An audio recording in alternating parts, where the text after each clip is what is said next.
All right, so today's 2-minute book report is on the book Wild and Free, which is written by two married women who have kids, Jess Connolly and Hayley Morgan. And the title is Wild and Free, but it says the description is a hope-filled anthem for the woman who feels she is both too much and never enough.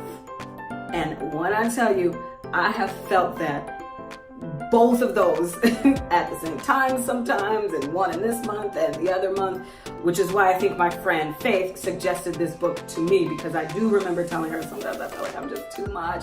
I'm too much for a guy, and that's why guys don't like me. I have it way too together. I'm too much.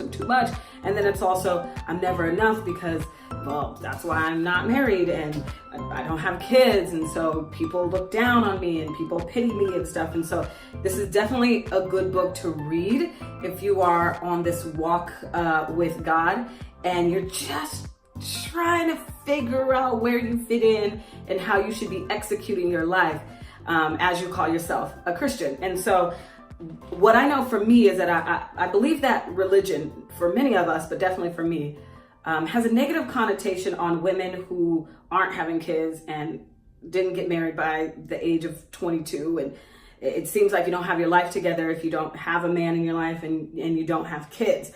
And I got to tell you, that is a negative self-talk that I used to say to myself a lot. I don't anymore. It's definitely less and less and less and less and less and less.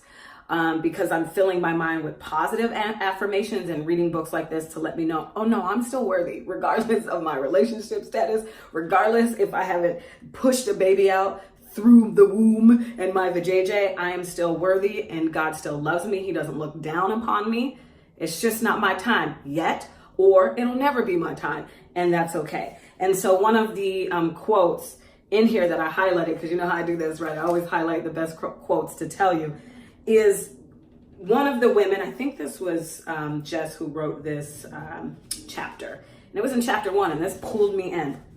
She says, I see women believing and repeating the lie that motherhood is the highest calling for all women. Do you know that's nowhere in the Bible? When I tell you, I said, oh, I jumped up and started doing a praise dance, and I was like, thank you. Because I tried to remind women that doesn't have to be your life. And if it's never your life, or it's not your life right now, you are not less than any woman who has a child, regardless of how society makes you feel. Because if you're a Christian, you believe that you come from Jesus, you come from God, and you are a daughter, a princess of a king. And he doesn't care that you don't have a child or you're not married. And so I loved that. I will also read one more, but I will say this book is definitely how to handle your fear and how, again, to execute this life if you don't look like everybody else. Or if you think, well, if I act that way, then they're going to judge me. And you're thinking about what they think of you too much. This is the book for you, okay? And so I'm going to read one more because I loved this. And I feel like this is me because I've tasted freedom and I know what it's like to just go, you know what? I'm going to live the life that I want and I'm going to try to live it according to God's will as best I can. And I'm going to focus on that relationship with myself and God other than what everybody else is thinking of me. And I didn't do this and I got to do this and da da da.